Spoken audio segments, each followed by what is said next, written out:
আসসালামু আলাইকুম গাইস, দাও পাচ্ছ দেখো কত ইঞ্জিন পড়ে আছে। দেখো কোম্পানি থেকে, এটা হচ্ছে কোম্পানির ঘর। এখানে নতুন ব্রিজ তৈরি হচ্ছে। এটা দেওয়া পাচ্ছ, এটা হচ্ছে অট সিধা করা মেশিন। সামনে যে অট সিধা হয়ে পড়ে আছে দেখতে পাচ্ছ, ওই অটগুলো আমরা সিধা করেছি। এই মেশিনে মোট 4 জন লেবার লাগে, একটা মিস্ত্রি লাগে এই অট সিধা করার জন্যে। মেশিনটা খুব খাতরনাক মেশিন। বাংলাদেশ থেকে কেউ দেখে যদি থাকো কমেন্ট করে জানাবে। এটা আমাদের ইন্ডিয়ান মেশিন। এই দেওয়া হচ্ছে, এইগুলো আমরা সিধা করেছি। দেওয়া হচ্ছে এই যে বেঁকা বেঁকা যে ওয়ার্ডগুলো দেওয়া হচ্ছে, বেঁকা টেরা বেঁকা ওয়ার্ড, এই ওয়ার্ডগুলো আমরা এই মেশিনে সিধা করেছি। সিধা করে এই রেখেছি, সামনে রেখেছি, ওই যে সামনে রেখেছি। একজন হেঁটে আসতে দেওয়া হচ্ছে, ওর সামনে রেখেছি। এক্ষুনি এই মেশিনটা আপনাদের চালিয়ে দেখাচ্ছি কেরম ওয়ার্ড সিধা করতে হয়। একটু মেশিনটা চালিয়ে দেখা তো অট সিধা কেরম হয়, কেরমভাবে অট সিধা করা যায়। একটু মেশিনটা চালিয়ে দেখান, আপনাদের দেখাচ্ছি। দেখুন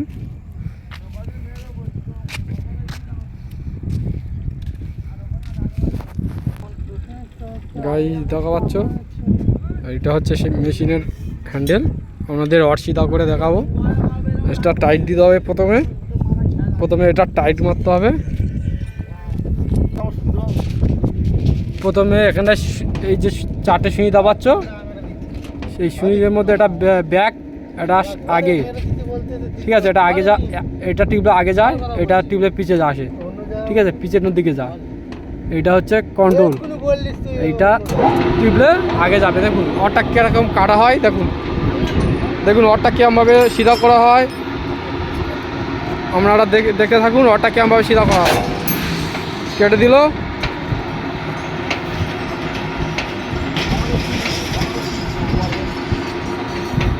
দেখুন অটটা কেমনভাবে সিধা করা হয়।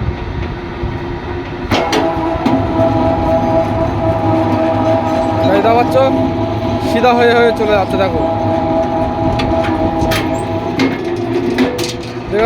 দেখা যাচ্ছে গাইস, অটটা পুরো সিধা হয়ে গেছে। দেখা যাচ্ছ এরকম মেশিন আপনারা কেউ যদি দেখে থাকো তা কমেন্টে জানাবে। আর লাইক শেয়ার কমেন্ট করে জানাবে, ঠিক আছে। এই ছিল আজকে আর ভিডিও। আসসালামু আলাইকুম।